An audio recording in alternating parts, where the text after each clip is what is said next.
Sigamos con la Suma contra Gentiles de Santo Tomás de Aquino.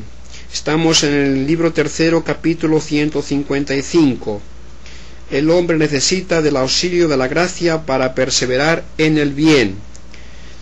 El hombre necesita también del auxilio de la gracia divina para perseverar en el bien. En efecto, todo lo que de suyo es variable necesita del auxilio de un motor inmóvil para afianzarse en una sola cosa. Ahora bien, el hombre varía tanto del mal al bien como del bien al mal. Luego, para que permanezca inmóvil en el bien, que es lo que se llama perseverar, necesita del auxilio divino. Además, el hombre necesita del auxilio de la gracia divina para aquello que supera las fuerzas del libre albedrío. Mas el poder del libre albedrío no se extiende al efecto que consiste en perseverar hasta el fin en el bien, lo cual se demuestra de este modo.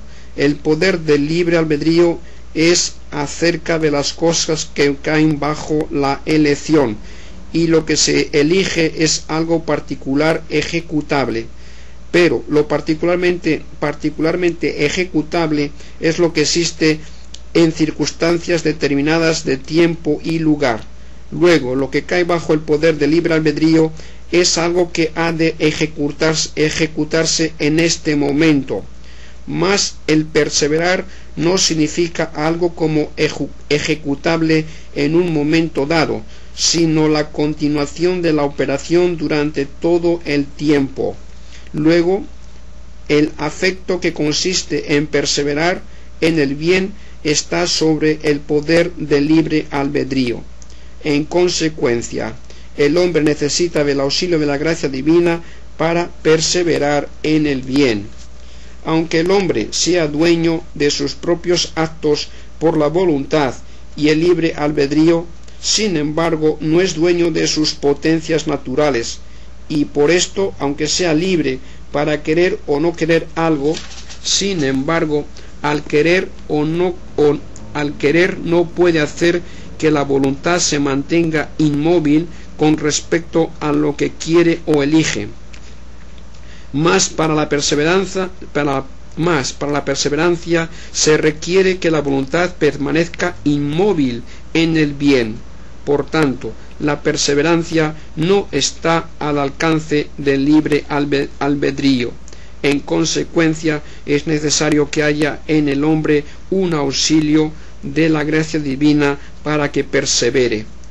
Si hay muchos agentes sucesivos, uno de los cuales obra después de la acción del otro, la continuidad de su acción no puede ser causada por uno solo de ellos, porque ninguno de ellos obra siempre, ni tampoco por todos, puesto que no obran a la vez, por lo cual es menester que sea causada por un agente superior que obre siempre, como prueba el filósofo, es decir, Aristóteles, en el libro octavo de los Físicos, que la continuidad de la generación en los animales es causada por algún superior sempiterno, por algún ser eterno, por algún ser superior eterno. Supongamos pues a uno que persevera en el bien. En él hay por lo tanto muchos movimientos del libre albedrío que tienden hacia el bien, sucediéndose unos a otros hasta el fin. Luego ninguno de estos movimientos puede ser causa de la continuación del bien, que es la perseverancia, porque ninguno de ellos dura siempre. Tampoco pueden ser todos juntos, porque no existiendo todos simultáneamente, tampoco pueden causar algo simultáneamente. Resulta pues que esta continuación es causada por un agente superior. En consecuencia, el hombre necesita del auxilio de una gracia superior para perseverar en el bien. Asimismo, si hay muchos seres ordenados a un mismo fin, todo el orden existente entre ellos depende hasta que hayan llegado al fin del primer agente que dirige hacia el fin. Mas en quien persevera en el bien hay muchos movimientos y muchas acciones que se ordenan a un solo fin. Luego es menester que el orden total de estos movimientos y acciones sea causado por el primero que dirige hacia tal fin. Ahora bien, se demostró ya en el capítulo 147 que los hombres se dirigen al fin último mediante el auxilio de la gracia divina. Luego, todo el orden y continuación de las obras buenas de quien persevera en el bien obedece al auxilio de la gracia divina. De aquí que se diga: el que comenzó en vosotros la obra buena la llevará a cabo hasta el fin, hasta el día de Cristo Jesús.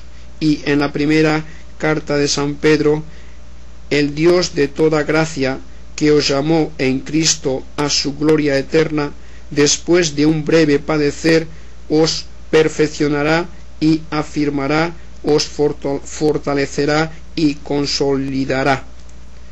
Hay también en la Sagrada Escritura muchas oraciones en las cuales se pide a Dios la perseverancia. Por ejemplo, en el Salmo: asegura mis pasos en tus senderos para que mis pisadas no resbalen. Y en la epístola segunda de San Pablo a los tesalonicenses: Dios nuestro Padre consuele nuestros corazones y los confirme en toda obra y palabra buena. Esto mismo se pide en la oración dominical, principalmente cuando se dice: venga a nosotros tu reino, pues no vendrá a nosotros el reino de Dios si no perseverásemos en el bien. Pero sería ridículo pedir a Dios de lo que no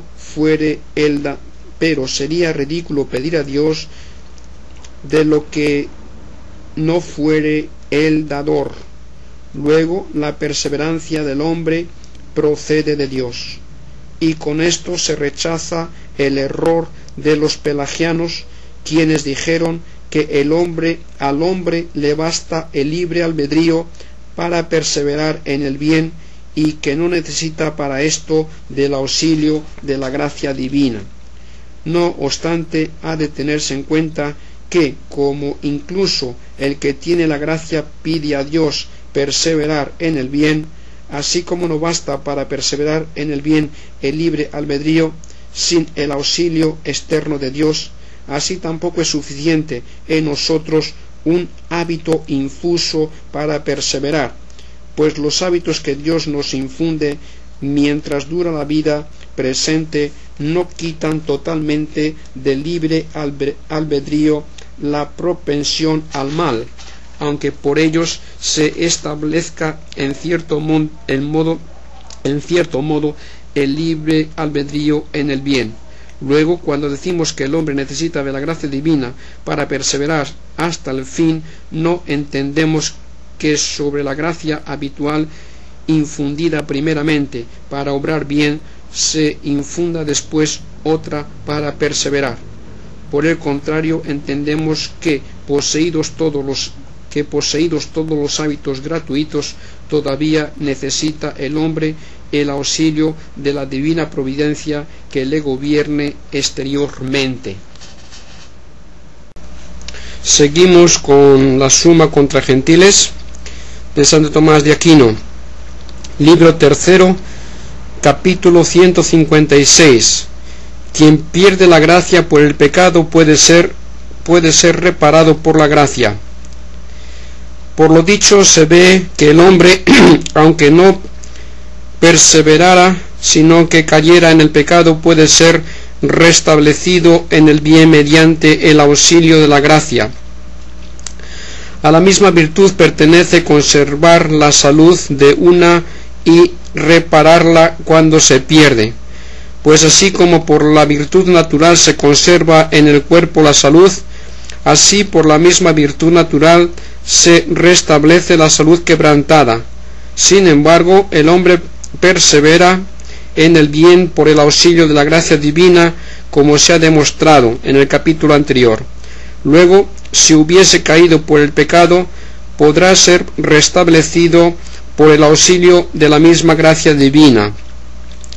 El agente que no requiere la disposición del sujeto puede imprimir su efecto en un sujeto dispuesto de cualquier modo, y por esto Dios, que al obrar no requiere un sujeto dispuesto, puede infundir una forma natural sin disposición alguna del sujeto, como cuando da vista a un ciego, resucita a un muerto y otras cosas parecidas.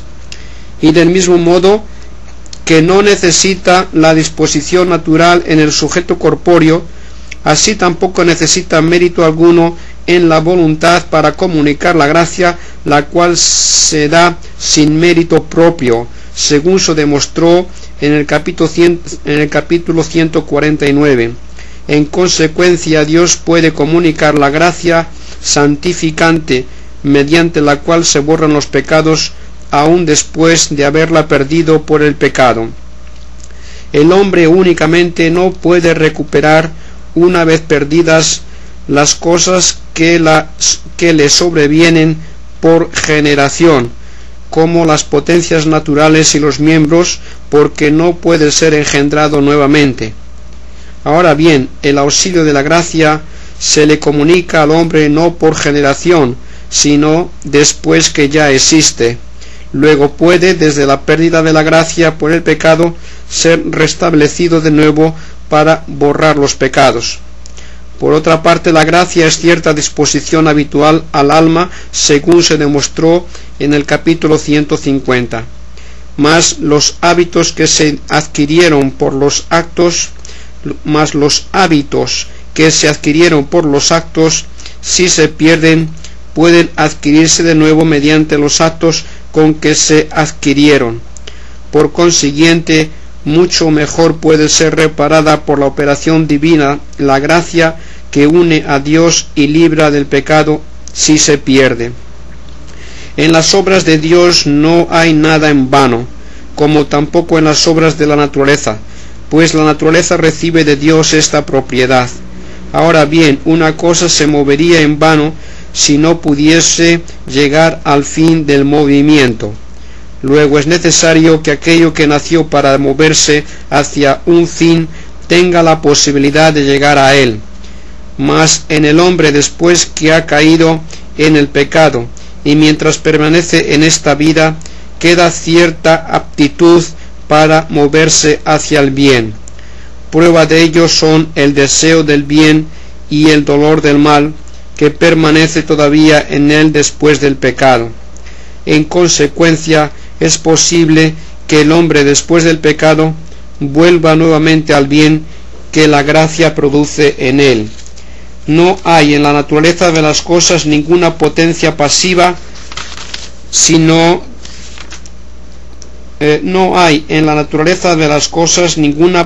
ninguna potencia pasiva que no pueda ser reducida al acto por una potencia activa natural. En consecuencia, mucho menos hay en el alma humana una potencia que no pueda ser reducida al acto por una potencia activa divina, y en el alma humana, aun después del pecado, queda la potencia para el bien, porque el pecado no destruye las potencias naturales mediante las cuales el alma se ordena a su bien. Por lo tanto, la potencia divina puede restablecer el alma en el bien, y de este modo el hombre puede conseguir con el auxilio de la gracia la remisión de los pecados. De aquí que se diga en Isaías: aunque vuestros pecados fueren como la grana, quedarán blancos como la nieve. Y en los proverbios: el amor encubre las faltas. No en vano lo pedimos también cada día al Señor, diciendo: perdónanos nuestras deudas. Y con esto se rechaza el error de los novacianos, que afirmaban que el hombre no puede alcanzar el perdón de los pecados cometidos después del bautismo. Sigamos con la Summa contra Gentiles de Santo Tomás de Aquino. Aquí hay dos capítulos, capítulo 157 y 158. El capítulo 157, el hombre no puede librarse del pecado sino mediante la gracia. Por estas mismas razones puede demostrarse también que el hombre no puede levantarse del pecado si no es por la gracia. Por el pecado mortal, el hombre se aparta del fin último, pero el hombre no se ordena al fin último sino mediante la gracia. Luego solamente mediante la gracia puede el hombre levantarse del pecado. La ofensa no se borra sino por el amor. Ahora bien, por el pecado mortal el hombre incurre en ofensa de Dios, pues se dice en el libro de la sabiduría y en el libro del eclesiástico que Dios odia a los pecadores, en cuanto que quiere privarlos del fin último que prepara para los que ama. Luego el hombre no puede levantarse del pecado mortal sino mediante la gracia, la cual crea cierta amistad entre Dios y el hombre. Pueden aducirse también a este propósito todas las razones expuestas más arriba en el capítulo 147 y siguientes acerca de la necesidad de la gracia. De aquí que se diga en Isaías: soy yo quien por amor de mí borro tus pecados. Y en el Salmo: has perdonado la iniquidad de tu pueblo y has ocultado todos sus pecados. Y con esto se rechaza el error de los pelagianos, quienes dijeron que el hombre puede levantarse del pecado mediante el libre albedrío. Sigamos con el capítulo 150. El anterior es el 157. Sigamos pues con el capítulo 158, cómo el hombre se libra del pecado. Como el hombre no puede ir hacia uno de los contrarios si no se separa del otro, para que vuelva mediante el auxilio de la gracia al estado de rectitud, es necesario que se separe del pecado por el cual se había desviado. Y como el hombre se dirige hacia el último fin y se aparta de él principalmente por la voluntad, no sólo es necesario que el hombre se separe del pecado con un acto exterior, dejando de pecar, sino también que se separe con la voluntad para levantarse del pecado por la gracia. Sin embargo, el hombre se aparta voluntariamente del pecado cuando se arrepiente de lo pasado y se propone evitar lo futuro. Luego es necesario que el hombre, levantándose del pecado, no sólo se arrepienta del pecado pretérito, sino que también se proponga evitar los pecados futuros. Pues si el hombre no se propusiera desistir de pecar, el pecado no sería de por sí contrario a la voluntad. Por otra parte, el movimiento con que uno se aparta de algo es contrario al movimiento con que se acerca a ello, como blanquear es contrario a ennegrecer. Por eso es preciso que la voluntad se desvíe del pecado por actos contrarios a aquellos por los cuales se inclinó a él. Mas se inclinó al pecado por apetecer y gozar de las cosas inferiores. Por consiguiente, es menester que se desvíe del pecado mediante ciertos castigos que la aflijan por haber pecado. Pues así como por el deleite fue arrastrada su voluntad para consentir el pecado, así también por el castigo se asegure en abominarlo. Vemos que incluso los animales brutos se retraen de los placeres más grandes por los dolores de los azotes. Ahora bien, es menester que el que se levanta del pecado no sólo deteste el pecado pretérito, sino también que evite el futuro.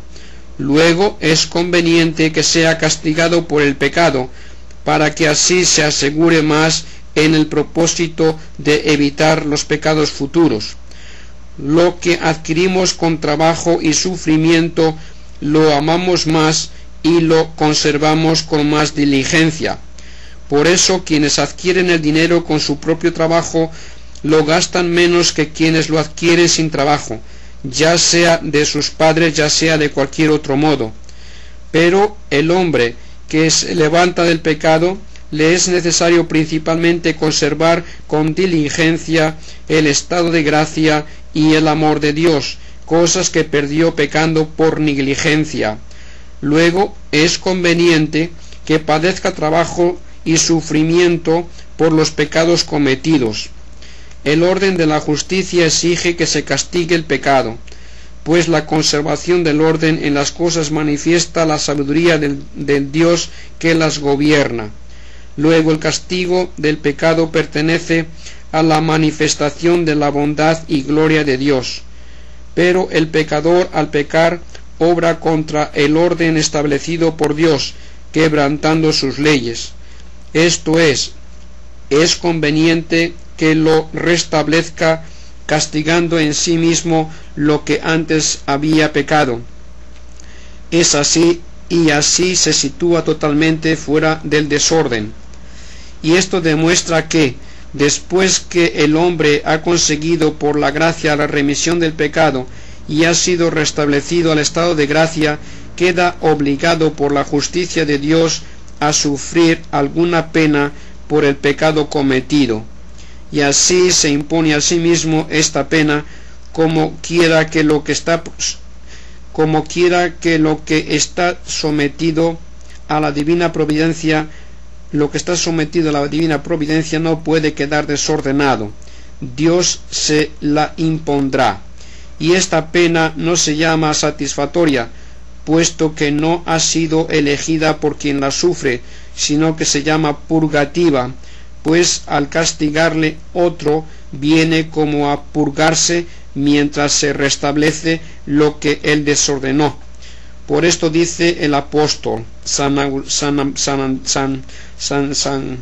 Pablo, si nos juzgamos a nosotros mismos, no seríamos juzgados, mas juzgados por el Señor somos corregidos para no ser condenados con el mundo. No obstante, ha de tenerse en cuenta que cuando el ánimo se desvía del pecado, el desprecio del pecado y la adhesión del ánimo a Dios pueden ser tan vehementes que no queda obligación a pena alguna, porque, como se puede colegir de lo dicho, la pena que uno padece después de la remisión del pecado es necesaria para que el ánimo se adhiera más firmemente al bien, al ser el hombre castigado por las penas, pues las penas son como ciertas medicinas, y también para que se observe el orden de la justicia, cuando el que pecó soporta la pena. Mas el amor a Dios basta para confirmar la mente del hombre en el bien, principalmente si fuere vehemente, y la disciplina de la culpa pretérita, cuando fuere intensa, produce gran dolor. Según esto, por la vehemencia del amor de Dios y del odio del pecado pretérito, se excluye la necesidad de la pena satisfactoria o purgativa, y aunque la vehemencia no sea tan grande que excluya totalmente la pena, no obstante, cuando más vehemente fuere, tanto menor pena bastará. Pero lo que hacemos por los amigos parece que lo hacemos por nosotros mismos, porque la amistad y principalmente el amor de caridad hacen de dos uno solo, y por esta razón uno puede satisfacer a Dios por otro como por sí mismo, principalmente cuando fuere necesario, porque la pena que el amigo padece por él le reputa uno cual si la padeciese él mismo, y así no carece de pena cuando padece con el amigo que padece, y tanto más cuanto que él es para el otro la causa de padecer. Y además, el afecto de la caridad produce una satisfacción más acepta a Dios en aquel que padece por el amigo que si padeciese por sí mismo, pues esto es propio de la caridad espontánea y aquello de la necesidad, de donde se deduce que uno puede satisfacer por otro con tal de que ambos estén en caridad. Por eso dice el apóstol San Pablo: ayudaos mutuamente a llevar vuestras cargas y así cumpliréis la ley de Cristo. Sigamos con la Suma contra Gentiles de Santo Tomás de Aquino. Aquí vamos a leer también 2 capítulos: la culpabilidad del que se resiste a la gracia y la debilidad, la incapacidad del que está sin gracia. Capítulo 159. Razonablemente se le imputa al hombre el no convertirse a Dios, aunque esto no pueda ocurrir sin la gracia. Mas como según se deduce de lo dicho en el capítulo 147 y siguientes, uno no puede dirigirse al último fin sin contar con el auxilio de la gracia divina, sin la cual tampoco puede nadie poseer lo que es necesario para atender al fin último, como son la fe, la esperanza, la caridad y la perseverancia. Puede parecer a alguno que no se puede imputar al hombre la carencia de estas cosas, máxime no pudiendo merecer el auxilio de la gracia divina, ni convertirse a Dios sin que Él le convierta, porque a nadie se le imputa lo que depende de otro. Pero suponiendo que esto fuera verdad, se seguirían muchos inconvenientes, pues resultaría que quien no tiene fe, esperanza ni amor de Dios, ni perseverancia en el bien, no merecería castigo, cuando precisamente se dice en el Evangelio: el que rehúsa creer en el Hijo no verá la vida, sino que está sobre él la cólera de Dios. Y como quiera que nadie llega sin las cosas mencionadas al fin de la bienaventuranza, resultaría además que habría algunos hombres que ni alcanzarían la bienaventuranza ni sufrirían la pena impuesta por Dios, contrariamente a lo que aparece en San Mateo, donde se dirá a todos los que asistan al juicio divino: venid, tomad posesión del reino preparado para vosotros, o apartaos de mí al fuego eterno. Para solucionar esta duda hay que tener en cuenta que aunque uno no pueda merecer ni obtener la gracia divina por impulso de su libre albedrío, puede, no obstante, impedirse a sí mismo de recibirla, pues en el libro de Job se dice de algunos: decían a Dios: apártate lejos de nosotros, no queremos saber nada de tus caminos. Y también hay quienes aborrecen la luz, y como quiera que está al alcance del libre albedrío el impedir o no impedir la recepción de la gracia, no sin razón se le imputa como culpa a quien obstaculiza la recepción de la gracia, pues Dios, en lo que de él depende, está dispuesto a dar la gracia a todos, como se dice en la primera carta de San Pablo a Timoteo, pues quiere que todos los hombres sean salvos y vengan al conocimiento de la verdad, y sólo son privados de la gracia quienes ofrecen en sí mismos obstáculos a la gracia, tal como se culpa al que cierra los ojos cuando el sol ilumina al mundo, si de cerrar los ojos se sigue algún mal, aunque él no pueda ver sin contar con la luz del sol. Capítulo 160. El hombre que está en pecado no puede evitar sin la gracia el pecado. Pero lo que se ha dicho en el capítulo anterior, de que depende del poder del libre albedrío, el no poner obstáculo a la gracia, corresponde a aquellos en quienes está íntegra la potencia natural. Mas si por un desorden precedente se desviase hacia el mal, no dependerá absolutamente de su voluntad el no poner ningún obstáculo a la gracia. Pues aunque en un momento pueda por su propia voluntad abstenerse de un acto particular de pecado, sin embargo, si se abandona a sí mismo por largo tiempo, caerá en el pecado, con el cual se pone un obstáculo a la gracia. Pues cuando el ánimo del hombre se desvía del estado de rectitud, se aleja del orden del fin debido, y en consecuencia, lo que debería ser principal en el afecto como último fin se hace menos amado que aquello a lo que desordenadamente se vuelve el ánimo como a fin último. Por consiguiente, siempre que salga algo conveniente al fin desordenado y contrario al fin debido, será elegido, a no ser que el ánimo sea conducido de nuevo al fin debido, prefiriéndolo a todos los otros, lo cual es efecto de la gracia. Así pues, cuando se elige algo que es contrario al fin último, se pone un obstáculo a la gracia que conduce al fin. Por lo tanto, es manifiesto que después del pecado el hombre no puede abstenerse de todo pecado antes de ser reducido de nuevo por la gracia al orden debido. Cuando la mente se ha inclinado a una cosa, no se encuentra con respecto a ambos contrarios del.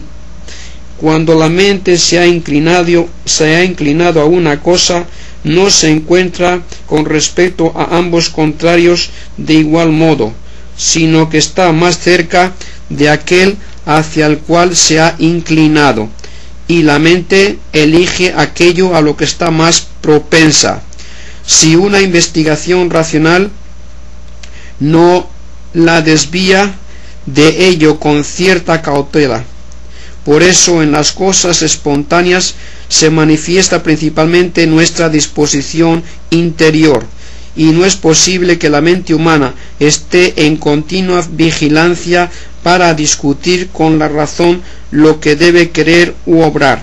Se sigue pues que la mente elige a veces aquello a que está inclinada, permaneciendo la inclinación, y así, si estuviese inclinada al pecado, no permanecerá mucho tiempo sin pecar, ofreciendo un impedimento a la gracia, a no ser que se vuelva de nuevo al estado de rectitud.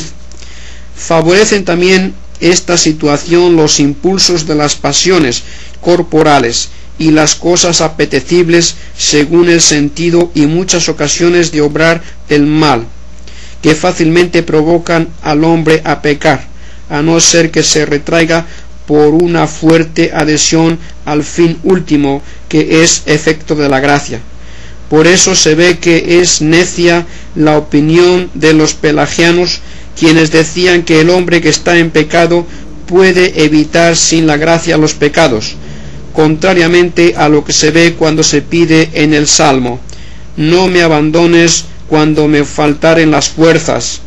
Y el Señor nos enseña a pedir: y no nos dejes caer en la tentación, mas líbranos del mal.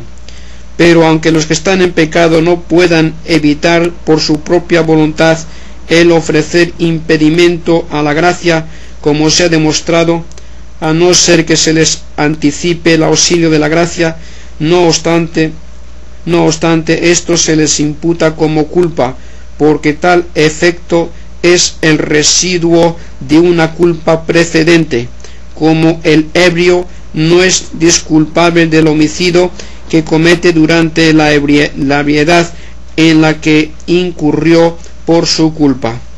Además, aunque el que está en pecado no tenga en sí poder para evitar absolutamente el pecado, puede por sí, no obstante, evitar en un momento determinado este o aquel otro pecado, como ya se dijo. Por eso todo lo que comete lo comete voluntariamente, y de este modo no sin razón se le imputa como culpa. Sigamos con Santo Tomás de Aquino, sigamos con su Suma contra Gentiles. Estamos en el libro 3, también vamos a leer dos capítulos, el capítulo 162 y 163. El 162 es: Dios libra a algunos del pecado y a otros los abandona en él. Mas aunque el que peca ofrece un obstáculo a la gracia, y en cuanto lo exige el orden de las cosas, no debiera recibir la gracia, sin embargo, como Dios puede obrar fuera del orden aplicado a las cosas, capítulo 99, del mismo modo que da vista al ciego o resucita al muerto, algunas veces como exceso de su bondad se les anticipa con su auxilio a quienes ofrecen impedimento a la gracia, desviándolos del mal y convirtiéndoles al bien, y del mismo modo que no da vista a todos los ciegos ni cura a todos los enfermos, para que en los que cura aparezca el efecto de su poder y en los otros se guarde el orden natural. Así también no a todos los que resisten a la gracia los previene contra su auxilio, para que se desvíen del mal y se conviertan al bien, sino sólo a algunos, en los cuales quiere que aparezca su misericordia, así como en otros se manifiesta el orden de la justicia. De aquí que el apóstol San Pablo diga a los romanos: pues para mostrar Dios su ira y dar a conocer su poder, soportó con mucha longanimidad a los vasos de ira, maduros para la perdición, para hacer ostentación de la riqueza de su gloria sobre los vasos de su misericordia, que él preparó para la gloria. Mas como quiera que Dios entre los hombres que persisten en los mismos pecados, a unos los convierta previniéndolos y a otros los soporte o permita que procedan naturalmente, no se ha de investigar la razón por qué convierte a estos y no a los otros, pues esto depende de su simple voluntad. Del mismo modo que dependió de su voluntad el que, al hacer todas las cosas de la nada, unas fueran más excelentes que otras, tal como de la simple voluntad del artífice nace el formar de una misma materia dispuesta de idéntico modo, unos vasos para usos nobles y otros para usos bajos. Con este motivo dice el apóstol Pablo a los romanos: ¿o es que no puede el alfarero hacer del mismo barro un vaso de honor y un vaso indecoroso? Y con esto se rechaza el error de Orígenes, quien decía que unos eran convertidos a Dios y otros no, por algunas obras que sus almas hicieron antes de unirse a los cuerpos, opinión que refutamos con esmero en este libro, capítulos 44, 83 siguientes. Sigamos con el capítulo 162, el anterior era el 161. Dios no es para nadie causa de pecado. Mas aunque Dios no convierta así a algunos pecadores, sino que los abandone en los pecados según su merecido, sin embargo no los induce a pecar. En efecto, los hombres pecan porque se apartan de él, que es el fin último, como consta por lo anterior. Capítulos 139, 143. Ahora bien, como quiera que todo agente obra por un fin propio y que le conviene, es imposible que obrando Dios algunos se aparten del fin último, que es Dios. Por lo tanto, es imposible que Dios haga pecar a algunos. El bien no puede ser causa del mal, mas el pecado es un mal del hombre, pues contraría al bien propio del hombre, que es vivir según la razón. Luego es imposible que Dios sea para alguno causa de pecado. Toda la sabiduría y la bondad del hombre se derivan de la sabiduría y bondad divinas, como cierta semejanza de él. Si repugna pues a la sabiduría y bondad humanas hacer pecar a uno, mucho más a la divina. Todo pecado proviene de algún defecto del agente próximo y no de la influencia del agente primero. Del mismo modo que el defecto de cojera proviene de la disposición de la tibia y no de la facultad motriz, aunque proceda de ella todo cuanto de perfección del movimiento pueda aparecer en la cojera. Pero el agente próximo del pecado humano es la voluntad. Luego el defecto del pecado procede de la voluntad del hombre y no de Dios, del cual depende, no obstante toda la perfección de la acción en el acto pecaminoso. De aquí que se diga en el Eclesiástico: no digas que él te empujó al pecado, pues no necesita de gente mala. Y más abajo: a ninguno manda obrar impíamente, a ninguno da permiso para pecar. Y se dice: nadie diga en la tentación: soy tentado por Dios, porque Dios no puede tentar al pecador.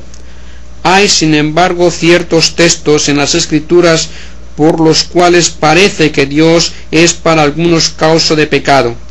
En efecto, se dice en el Éxodo: yo he endurecido el corazón del faraón y el de sus servidores.